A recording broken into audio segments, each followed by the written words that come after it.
राज्यात लोकसभा निवडणुकीच्या 5व्या टप्प्यासाठी सोमवारी अगदी चुरशीनं मतदान झालं आणि यामध्ये राज्यातील 13 जागांवर मतदान पार पडलं। यावेळी सर्वाधिक चर्चेत असलेला नाशिक मतदारसंघात हाय व्होल्टेज लढत पाहायला मिळाली।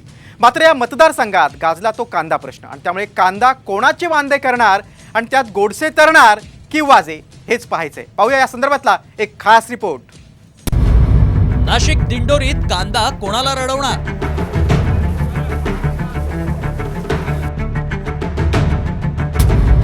शिंदेंचे गोडसे की ठाकरेंचे वाजे?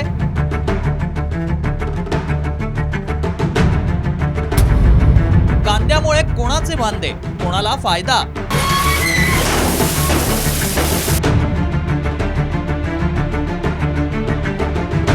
नाशिक दिंडोरी पट्ट्यातील राजकारण फिरतं ते कांदा पिकाभोवती।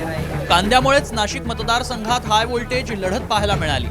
नाशिक मतदारसंघात महायुतीचे खासदार हेमंत गोडसे रिंगणात उतरले होते, तर त्यांच्या विरोधात मवियाचे शिवसेना ठाकरे गटाचे राजाभाऊ वाजे मैदानात उतरले होते।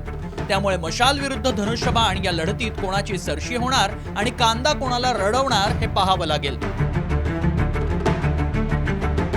नाशिकमध्ये उमेदवारीवरून रंगलेलं राजकीय नाट्य उभ्या राज्यानं पाहिलं। अपक्ष म्हणून शांतिगिरी महाराज यांनी निवडणूक लढवली आहे, त्यामुळे सुरुवातीला एकतर्फी वाटणारी लढत पुढे जाईल तशी रंगतदार ठरली।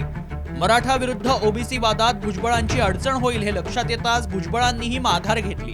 त्याउलट राजाभाऊ वाजे यांना सुरुवातीपासून प्रचारासाठी मोठा वेळ मिळाला, त्याचा फायदा ठाकरे गटाला होण्याची शक्यता आहे। दिंडोरी लोकसभेत यंदा महायुतीच्या डॉक्टर भारती पवार विरुद्ध महाविकास आघाडीचे भास्कर भगरे अशी लढत झाली। मतदारसंघात कांद्याचा प्रश्न सर्वात महत्त्वाचा होता, त्याचा फटका कोणाला बसणार हेच पाहायचं।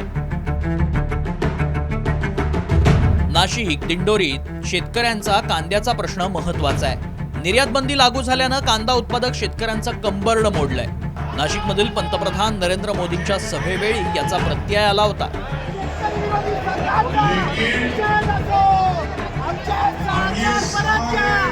त्यामुळे कांदा कोणाला रडवणार याची उत्सुकता शिगेला पोहोचली आहे। ब्युरो रिपोर्ट, साम टीव्ही न्यूज, मुंबई।